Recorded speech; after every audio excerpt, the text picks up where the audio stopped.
Assalamualaikum dan selamat sejahtera. Bertemu kita dalam video PDPC untuk perakaunan Tingkatan 6. Topik hari ini saya nak bincangkan bab 11 pembuatan keputusan. Bab pembuatan keputusan adalah topik yang besar, jadi saya pecahkan videonya kepada 3. Jadi video yang pertama saya adalah cost relevant.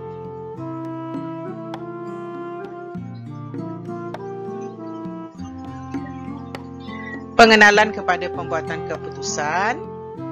Pembuatan keputusan merupakan salah satu fungsi perakaunan pengurusan. Pembuatan keputusan adalah proses memilih cadangan atau alternatif yang terbaik di mana setiap keputusan yang dibuat perlu dianalisa secara kuantitatif dan kualitatif. Kuantitatif maksudnya kita analisa menggunakan angka, dengan angka. Manakala kualitatif adalah bukan angka. Analisa secara kualitatif berkaitan angka-angka seperti untung, pulangan atas pelaburan, kos dan hasil. Manakala analisa secara kualitatif berkaitan faktor-faktor bukan angka itu kemanusiaan, undang-undang, persekitaran dan sebagainya. Keputusan yang dibuat mungkin untuk jangka pendek atau jangka panjang. Okey, jangka pendek biasanya dia dalam tempoh setahun dan kurang, manakala jangka panjang melebihi setahun. Kos dan manfaat perlu dibandingkan dalam membuat keputusan yang menggunakan kaedah atau pendekatan tertentu dengan berbagai data dan maklumat. Penggunaan kaedah berbeza memberikan keputusan yang berbeza. Pembuatan keputusan jangka pendek adalah untuk jangka masa semasa atau jangka masa pendek. Ia berkaitan dengan pendekatan cost relevant di mana hanya data relevan diambil kira dalam membuat analisis sebelum keputusan terbaik dipilih. Maksudnya kat sini topik cost relevant ni adalah untuk jangka masa yang pendek atau dalam masa muda dia 1 tahun dan kurang. Contohnya keputusan menerima atau menolak tempahan khas. Okey, tempahan khas ni adalah tambahan daripada kita punya pengeluaran dan biasanya tempahan khas ni dia melibatkan harga yang lebih rendah. Keputusan membuat atau membeli. Keputusan mengukur atau meneruskan keluaran. Bila kita tengok keluaran itu mungkin pada kita merugikan, jadi kita terpaksa buat keputusan nak gugur atau nak teruskan. Atau operasi jabatan, jabatan yang tak menguntungkan. Dan keputusan bagi situasi yang terhad, kita mempunyai sumber yang terhad, jadi kita terpaksa buat keputusan. Yang keempat, pembuatan keputusan jangka panjang adalah untuk jangka masa yang melebihi 1 tahun. Ia berkaitan dengan belanjawan modal. Ini saya akan masukkan dalam video saya yang kedua lah. Dalam video ni tak ada belanjawan modal. Ia biasanya melibatkan kos yang tinggi. Contohnya keputusan pembelian aset tetap dan keputusan mempertimbangkan projek terbaik untuk dipilih. Langkah-langkah dalam pembuatan keputusan. Yang pertama, menentukan objektif keputusan dibuat sama ada untuk memperoleh untung, mengurangkan untung, meningkatkan produktiviti, memperluaskan pasaran dan lain-lain. Mengkaji alternatif yang boleh dipilih, mengumpul data atau maklumat dan buat analisis secara kuantitatif iaitu dari segi kos atau untung manfaat dan mengambil kira faktor kualitatif bukan angka, contohnya keputusan kepada pekerja dan alam sekitar. Yang keempat, memilih alternatif terbaik yang memberi keuntungan atau pengurangan kos. Menilai prestasi, kita kena nilai prestasi dia adakah bagus atau tidak. Okey, kita pergi kepada subtopik cost relevant. Saya dah beritahu tadi, video ini saya akan menumpu kepada cost relevant. Cost relevant ni adalah pembuatan keputusan jangka pendek. Konsep dan ciri cost relevant. Yang pertama, konsep cost relevant adalah maklumat kos dan hasil yang akan memberi kesan kepada keputusan yang hendak dibuat oleh pihak pengurusan dalam jangka pendek. ciri-ciri kos relevan adalah bila kita nak menjawab soalan, kita kena pasti kos tu mempunyai ciri-ciri yang sesuai dengan ciri kos relevan. Yang pertama, kos masa hadapan, iaitu kos yang belum dilibatkan pada tempoh semasa. Yang kedua, kos yang berbeza antara alternatif. Jadi ini adalah dua ciri kos relevan. Kos relevan dan kos tak relevan. Kos relevan terdiri daripada kos atau hasil yang akan dilibatkan pada masa hadapan dan kos atau hasil yang beza antara alternatif yang kita dah kena pasti tadi dia dua ciri ni. Contohnya kos boleh elak, kos peluang atau kos melepas, kos berubah, kos tetap yang belum dilibatkan, kos pertambahan, kos pembezaan dan hasil masa hadapan dan berbeza antara pilihan. Manakala kos tak relevan daripada kos atau hasil sejarah atau kos atau hasil masa lepas dan kos atau hasil yang tidak berbeza antara pilihan. Contohnya kos tak boleh elak, kos hangus, tenggelam, kos tetap, kos berubah yang telah dilibatkan dan hasil yang telah dilibatkan. Jenis situasi yang menggunakan pendekatan kos relevan dalam membuat keputusan. Yang pertama, membuat atau membeli. Bagi perniagaan perkilangan, keputusan melibatkan pertimbangan sama ada membuat atau membeli sesuatu komponen. Contohnya, bagi kilang yang mengeluarkan minuman cordial, komponen botol untuk mengeluarkan minuman tersebut boleh dibuat di kilang sendiri atau membeli botol daripada pengeluar botol yang sedia ada. Dalam industri perkhidmatan pula, pembuatan keputusan melibatkan pertimbangan sama ada menggunakan pekerja baharu atau menggunakan buruh kontrak yang disediakan oleh agensi pekerjaan. Kita pergi kepada membuat atau membeli. Langkah-langkah yang perlu diambil untuk membuat keputusan membuat atau membeli adalah menentukan objektif keputusan dan mengumpul semua kos relevan, iaitu menentukan kos yang memenuhi kedua-dua ciri kos relevan. Membuat analisa kos bagi kos membuat dan kos beli sama ada menggunakan pendekatan kos pembezaan. Memilih kos paling rendah antara kos membuat atau kos membeli. Contoh 1. Syarikat Lalita berhak mengeluarkan alat memasak. Antara produk syarikat ialah set periuk yang dibuat daripada porselin. Porselin ini adalah daripada tanah liat dan besi tahan karat itu stainless steel. Maklumat perekonomian untuk mengeluarkan periuk tersebut adalah seperti berikut. Kilang pengeluaran periuk per set. Item ni bahan mentah langsung porselin 188, besi tahan karat 110.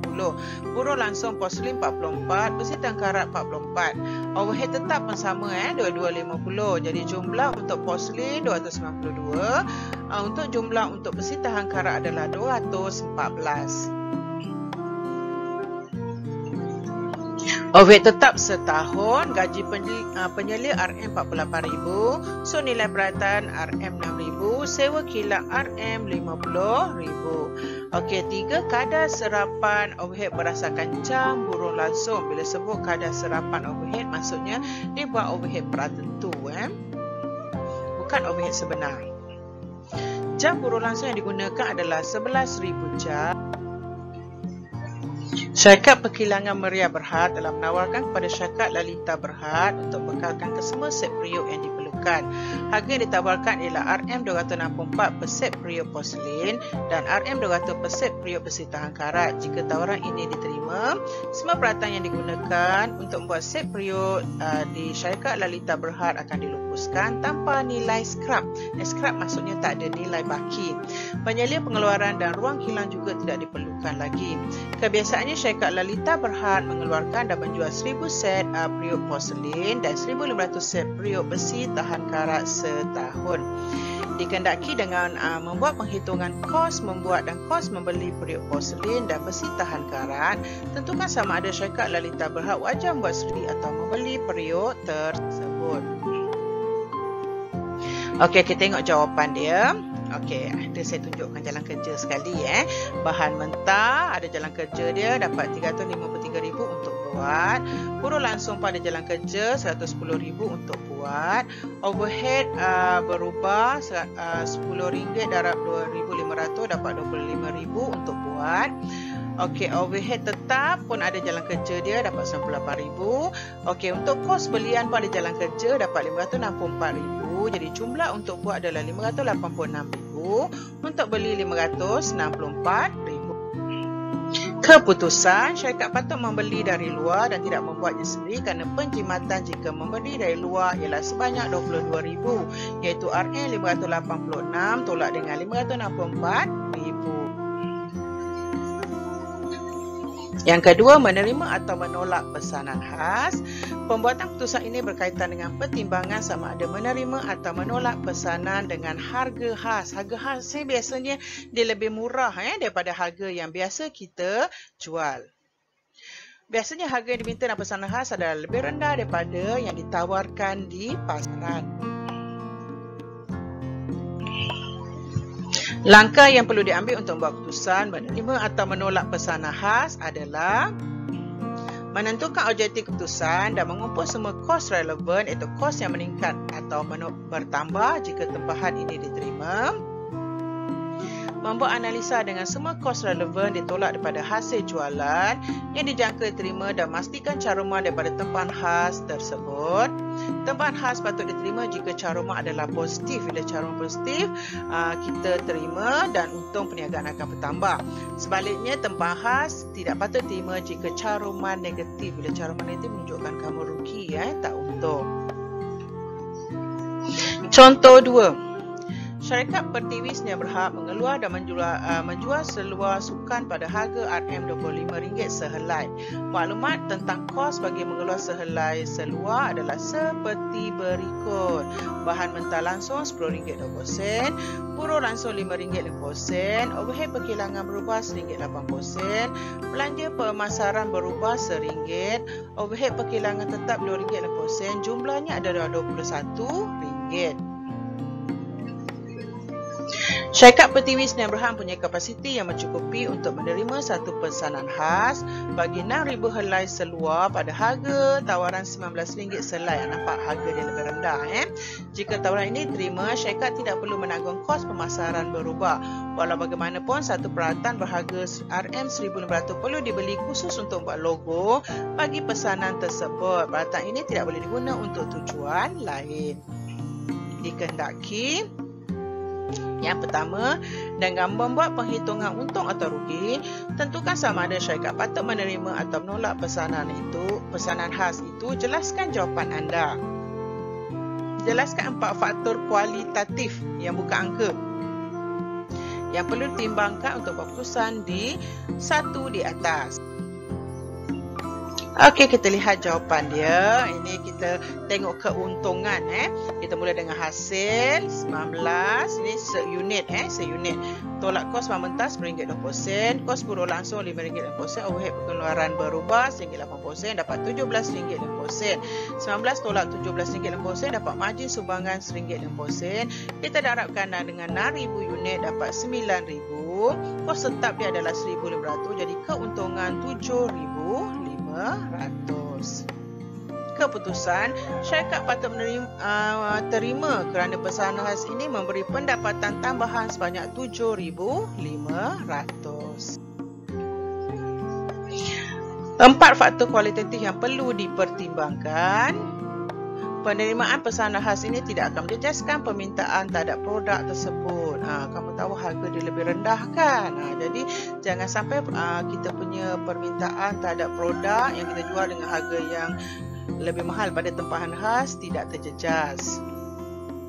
Penerimaan pesanan khas ini tidak akan menjejaskan pengeluaran produk ini yang sedang dijalankan sebagaimana biasa. Jadi terganggulah pengeluaran yang biasa.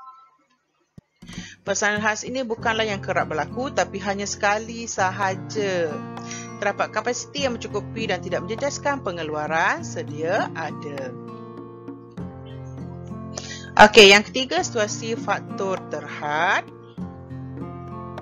Pembuatan keputusan ini berkaitan masalah faktor atau input seperti kekurangan bahan mentah, penawaran buruh mahir yang tidak cukup dan lain-lain. Keputusan yang akan dibuat dan mencari kombinasi pengeluaran yang terbaik untuk mengatasi faktor terhad. Langkah yang perlu diambil untuk membuat keputusan dalam situasi ini. Pertama, menentukan objektif keputusan dan mengumpul semua kos relevan. Dua, membuat analisa semua kos relevan dan memastikan caruman seunit faktor terhad dan membuat peringkatan caruman seunit faktor terhad. Yang ketiga, kombinasi pengeluaran yang terbaik mengikut caruman seunit faktor terhad akan dipilih. Contoh 3. Kilang komputer PC World mengeluarkan 3 jenis produk sedang menghadapi masalah kekurangan jurutera dan juruteknik yang telah berpindah ke cawangan baru. Dibuka di kawasan perindustrian di tempat lain. Maklumat berkenaan dengan masalah faktor terhad akibat perpindahan kaki tangannya ke tempat lain ditunjukkan di bawah ini. Okey, kita tengok hasil untuk komputer riba 144,000, mesin cetak 68,000, mesin fax 80,000, bahan mentah 12,000, mesin cetak 16,800, mesin fax 15,900, buruh langsung 33,000, mesin cetak 25,000, mesin fax 15,000, overhead berubah 18,000, mesin cetak 12,000, mesin fax 14,000. Dikendaki menyediakan jadual pemeringkatan caruman per buruh mengikut tertib keutamaan. Okey, jawapan dia. Kita mula dengan margin caruman. Komputer riba 81,000, mesin cetak 14,000, mesin fax 35,100. Dibahagi dengan kos buruh langsung, bahagi 33,000 untuk komputer riba, bahagi dengan 25,000 untuk mesin cetak, bahagi dengan 15,000 untuk mesin fax. Caruman per RM buruh, komputer riba RM RM2.46, mesin cetak 0.57, mesin fax 2.34. Bila kita buat pemeringkatan caruman per buruh, tertib keutamaan, kita tengok nombor 1 adalah komputer riba atau laptop, nombor 2 adalah mesin fax, nombor 3 adalah mesin cetak atau printer. Keputusan caruman per buruh tertinggi adalah pengeluaran komputer riba, diikuti oleh mesin fax dan akhir sekali mesin cetak. Yang keempat, menggugur atau meneruskan keluaran atau jabatan. Pembuatan keputusan dibuat menggunakan pendekatan pembezaan sama ada menggugurkan atau meneruskan keluaran atau jabatan. Langkah yang perlu diambil untuk membuat keputusan dalam situasi ini adalah menentukan objektif keputusan dan mengumpul semua kos relevan, iaitu kos-kos yang boleh dielak jika jabatan berkenan ditutup. Membuat analisa semua kos relevan dan memastikan caruman yang positif. Jika caruman adalah positif, operasi akan Contoh 4. Syarikat Dishes Sdn Bhd mengeluarkan berapa jenis produk makanan. Syarikat bercadang untuk berhentikan pengeluaran produk sos tiramnya. Maklumat operasi tentang produk sos tiram itu adalah seperti berikut. Jualan RM280,000, kos rubah kos perkilangan 130,000, komisen jualan 55,000, margin sumbangan dia kita tolakkan dapat 95,000, kos tetap dia gaji pengurus pengeluaran sos tiram 8,000, overhead perkilangan ada staff tu ada penerangan nanti 43,000. Pentadbiran apa ada star tu 76,000. Jadi untung atau rugi 32,000. Kat sini dia dapat rugi 32,000. Jadi yang star tadi kos tetap overhead perkilangan dan kos tetap pentadbiran adalah untuk kesemua produk yang dikeluarkan oleh syarikat. Jadi maksudnya semua terlibatlah, bukan sos tiram saja. Jawapan. Okey, kita tengok kita ambil kos relevan saja. Jualan RM280,000. Tolak kos berubah dia, kos perkilangan 130,000, komisen jualan 55,000, jumlah 185,000, kita dapat margin sumbangan atau carongan 95,000. Tolak dengan kos tetap, gaji pengurus pengeluaran sos tiram 8,000, jadi untung dia 87,000. Keputusan, tidak wajar untuk berhentikan pengeluaran produk sos tiram kerana ia sebenarnya menyumbang sebanyak 87,000 keuntungan secara keseluruhannya dan bantu menampung kos tetap jabatan yang lain. Kos am yang diagihkan kepada lain produk akan ada walaupun produk sos tiram diberhentikan dan akan diagihkan kepada lain produk yang masih beroperasi. latihan tambahan. Ini latihan yang merangkumi menyeluruh lah. Okey. Nyatakan 4 faktor kualitatif yang perlu dipertimbangkan oleh sebuah perniagaan bila membuat keputusan sama ada perlu menerima atau menolak pesanan khas. B. Syarikat sentiasa untung berhad mengeluarkan meja komputer bernama desk, operasi semasa dari tahap 80% kapasiti mesin. Ini juga soalan dia. Okey, keputusan operasi syarikat untuk 6 bulan pertama bagi tahun 2020 adalah seperti berikut. Jualan 30,000 unit, nampak? Dia punya tahap 80% kapasiti mesin, dia punya keluaran dia adalah 30,000 unit. Belum 100% lagi. Okey, RM 6 juta, tolak kos barang dijual 3,240,000, dapat untung kasar 2,760,000.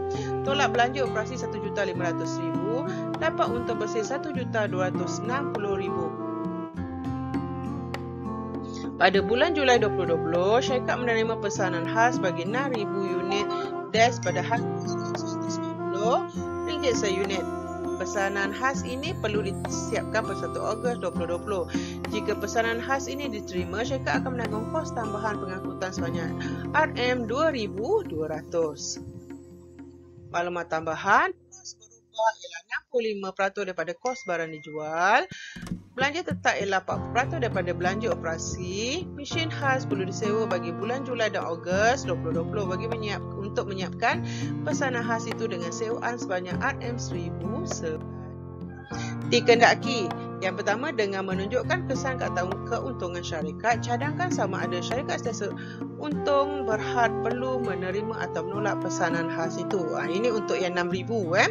Okey, yang kedua, andaikan pesanan khas itu berjumlah 8,000 unit, cadangkan sama ada syarikat sentiasa untung patut menerima atau menolak pesanan khas itu. Tunjukkan penghitungan untuk menukung cadangan anda. Okey, di 8,000 ni kamu kena kira sama ada dia cukup tak kapasiti dia, sebab dia kata 80% dia baru keluar 30,000. Jadi kita kena tengok nantilah, kita tengok dekat jawapan dia.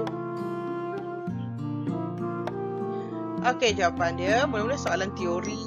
Soalan teori memang tak boleh elak lah. Pelajar ekon memang ada soalan teori. Okey, 4 faktor kualitatif. Yang pertama, kesan kepada pelanggan sedia ada. Kita tengok kesan macam mana kesan dia, sebab kita tahu tempahan khas ni harga dia lebih rendah. Yang kedua, kesan kepada motivasi pekerja. Dia kena kerja lebih. Kalau bila dia kerja lebih, kamu tahu je lah macam mana motivasi dia. Yang ketiga, mudahnya mendapat bahan mentah. Pastikan bahan mentah ada.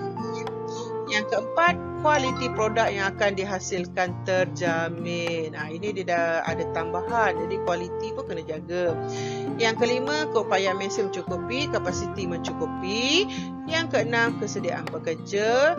Yang ketujuh, faktor sosial. Yang ketiga ni saya bagi contoh peraturan undang-undang. Contoh sekarang lah yang terdekat kita, Perintah Kawalan Pergerakan. Kalau dah masa bekerja antara 7 pagi 7 malam, kamu boleh tambah tak masa untuk buat tempahan khas. Itu kamu kena fikirkan lah.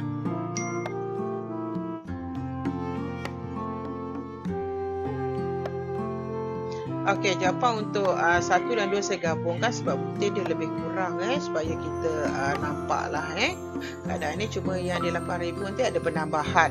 Okey, kita tengok jualan untuk 6,000 1,140,000, untuk 8,000 1,520,000. Tolak kos pada dijual ini RM70.20 nanti ada jalan kerja. Kemudian kali 6,000 dapat 401,200. Yang 8,000 RM70.20 dapat 8,000 dapat 561,600. Okey, jadi dekat sini dapat 718,800 untuk 6,000, untuk 8,000 958,400. Okey, tolak belanja operasi berubah. Yang 30,000 ni ada jalan kerja nanti. Darat 6,000 dapat 180,000. Untuk yang 8,000 kita darabkan 30 dengan 8,000 dapat 240,000. Okey, sewa mesin dua-dua ada 2,000. Kos pengangkutan dua-dua ada 2,200. Kehilangan untung, dekat kehilangan untung ni dekat 8,000 saja, sebab 8,000 ni dia dah melebihi kapasiti 100%. Nanti saya akan tunjukkan jalan kerja dia. Dapat untung bersih dia untuk 6,000 534,600, untuk 8,000 614,200. Okey, kita tengok dekat sini macam ni dapat RM70.20. 3,240,000 darab dengan 65% bahagi dengan 30,000. Untuk dapat RM30, 60% dapat RM1,500,000 bagi 30,000. Okey, ini yang saya kata tadi kehilangan untung tadi sebenarnya untuk yang 8,000 tu dia melebihi kapasiti yang tinggal. Okey, kita tengok ni dia 80% dia keluarkan 30,000. Bila kita cari berapa dia punya 100%, jadi 100 bahagi 80 kita dapat 37,500. Okey, dia dah keluar 80%, 30,000. Kita tolakkan 37,500 tolak 30,000, kita dapat 7,500. Maksudnya syarikat itu hanya boleh keluarkan 7,500 saja lagi. Yang pertama tadi tak ada masalah sebab tempahan khas tu cuma 6,000 saja. Tapi yang kedua tu bermasalah sebab dia minta 8,000 sedangkan kapasiti yang mampu dia penuhi sebanyak 7,500. Sebab tu ada kehilangan untung. Jadi 8,000 tolak 7,500 ada 500 yang tak dapat dipenuhi lah. Sebab tu kehilangan untung. Darab 6 juta bagi 30,000 dapat 100,000 kehilangan untung. Okey, keputusan dia yang pertama terima kerana pendapatan bersih pertama kita tengok masih untung Yang kedua terima juga kerana pendapatan bersih bertambah juga. Jika anda rasa video ni bermanfaat, bolehlah like, share dan subscribe. Sekian, terima kasih. Assalamualaikum.